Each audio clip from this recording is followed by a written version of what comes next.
اور سی پیک اور be are آئی کو جو ہے اس کی جو اسپیڈ ہے اس کے پروگریس کی اس کو بھی تھوڑا سا ہم اسٹنٹ کر دیں. دیکھیں امریکہ کا سب سے بڑا ایشو کیا ہے؟ امریکہ کا سب سے بڑا ایشو یہ ہے کہ وہ یہ چاہتا ہے کہ جو اس کے دوست ہوں ہمارے بھی وہی دوست ہوں, اور جو اس کے دشمن ہوں ہمارے بھی وہی دشمن ہوں.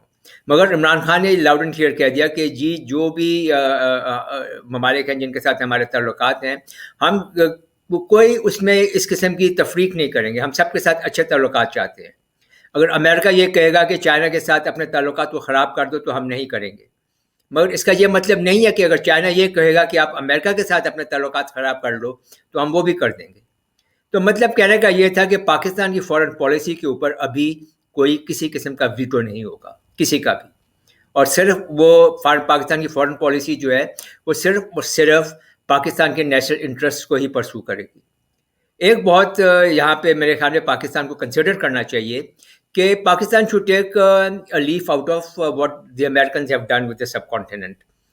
mid-90s میں جب پریزیڈنٹ بل کلنٹن کی گورنمنٹ تھی تو انہوں نے امریکن اپروچ ٹو دا سب کانٹیننٹ کو ڈی ہائفنیٹ کر دیا تھا, انڈیا اور پاکستان کو ڈی ہائفنیٹ کر دیا تھا, اور انہوں نے یہ پالیسی اختیار کی تھی کہ انڈیا کو اور پاکستان کو وہ انڈیپینڈنٹ آف ون اندر ڈیل کریں گے, کہ جو وہ ڈیل پاکستان کے ساتھ کرتے ہیں اس کا کوئی ایفیکٹ یا امپیکٹ انڈیا کے اوپر نہیں ہونا چاہیے, یا انڈیا کے کوئی اعتراضات اس کے اوپر نہیں ہونے چاہیے, اینڈ وائس ورسا. پاکستان کو بھی یہی کام کرنا چاہیے. پاکستان کے جو تعلقات ہیں امریکہ کے ساتھ, they should be independent of our relationship with China, and جو چائنا کے ساتھ ہمارے تعلقات ہیں ان کے اوپر امریکہ کا کوئی مطلب کنٹرول نہیں ہونا چاہیے, کوئی ڈکٹیشن ان کی نہیں ہونی چاہیے کہ ہم یہ کریں اور ہم وہ کریں جو ان کے مطابق ہو.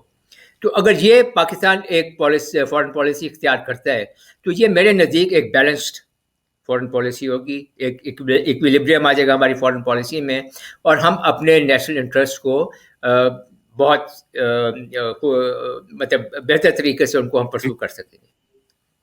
اب آپ یہ کہہ رہے ہیں کہ چائنا اور یو ایس کو ہم ڈی ہائفنیٹ کر دیں اور independently of one and other ہم اس کو ڈیل کریں.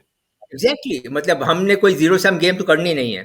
ہم امریکہ تو ہم ہیں نہیں کہ ہم امریکہ کو بولیں یا ہم دوبارہ امریکہ کو یہ کہنے کی اجازت دیں کہ اگر ہم چائنا کے ساتھ اپنے وہ تعلقات رکھتے ہیں تو امریکہ ہم کو یہ کہ either you are with us or you are against us. I think اب وہ والا ٹائم نہیں رہا پریزیڈنٹ بش والا. تو اب امریکہ کو بھی تھوڑی بہت یہ سمجھ آ رہی ہے کہ پاکستان کے ساتھ ڈیل کرنا ہے تو پھر وہ ایک بہت بیلنسڈ طریقے کے ساتھ اب کرنا پڑے گا. ٹھیک, اچھا اب یہ جو اسپیچ تھی اس میں عمران خان صاحب نے ایک تو یہ بھی باتیں کی, اور دوسرا ساتھ انہوں نے یہ بھی پھر ایک دفعہ کہا کہ ہم اپنی سوورنٹی کے اوپر کمپرومائز نہیں کریں گے. اب یہ جو اس طرح کا جو میسج دینا ہے یہ تو کافی بلنٹ قسم کا میسج نہیں تھا کہ اس کو تھوڑا سا ملفوف انداز سے بھی کہا جا سکتا تھا. It could have been, but I think Hare leader کا اپنا انداز ہوتا ہے بات کرنے کا, اپنا انداز ہوتا ہے باتیں کنوے کرنے کا. کچھ لوگ تو یہ کہتے ہیں جی کہ ہمیں تو یہ اس قسم کی بات کرنی ہی نہیں چاہیے تھی, بلکہ امریکہ کے ساتھ ڈپلومیٹک چینلز کے تھرو ان کو یہ باتیں ویسے ہی بتا دی جاتی اور اتنا مطلب اس کا اتنا اسپیکٹیکل نہیں بنانا چاہیے تھا. بہرحال وہ تو ایک لیڈر کی اپنی پرسنل اسٹائل ہے اس کا بات کرنے کا. لیکن کیا اس میں یہ بھی تو ہو سکتا ہے نا, اس میں یہ بھی بات ہو سکتی ہے کہ پہلے ہو سکتا ہے کہ جو ون آن ون چینلز چل رہے تھے یا ڈپلومیٹک چینلز چل رہے تھے اس میں یہ باتیں کلیئر کر دی گئی ہوں اور پھر بھی نہ مانی گئی ہوں, تو پھر انہوں نے سوچا ہوگا کہ چلیں آپ پبلک چینل پہ آ کے بات کر لیں. ایک وجہ یہ بھی ہو سکتی ہے. دوسرا ہو سکتا ہے کہ پریمپٹ بھی کیا ہو کہ اگر فار ایگزامپل انہوں نے ہم سے بیسز مانگنی ہیں اور اگر ہمارے لوور لیول کے اوپر وہ انکار کر دیا گیا ہے یا یہ کہہ دیا گیا ہے کہ بھئی یہ ممکن شاید نہ ہو, تو اس چیز کو پریمپٹ کرنے کے لیے کہ اگر کسی سٹیج کے اوپر امریکن پریزیڈنٹ فون کر کے پرائم منسٹر عمران خان کو کہتے ہیں کہ ہمیں بیسز دیں, تو پھر عمران خان کے لیے شاید تھوڑا مشکل ہو جاتا اس وقت ہاں یا نہ کرنا یا اپنے آپ کو کمٹ کرنا either way.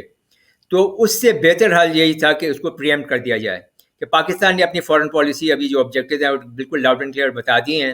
اب امریکنس کے اوپر یہ ہے کہ وہ آگے اس کے اوپر کس طرح سے ریئیکٹ کرتے ہیں یا اس کا رسپانس. لیکن انہوں نے ریئیکٹ کرنا شروع کر دیا ہے بریگیڈ صاحب. اگر آپ دیکھیں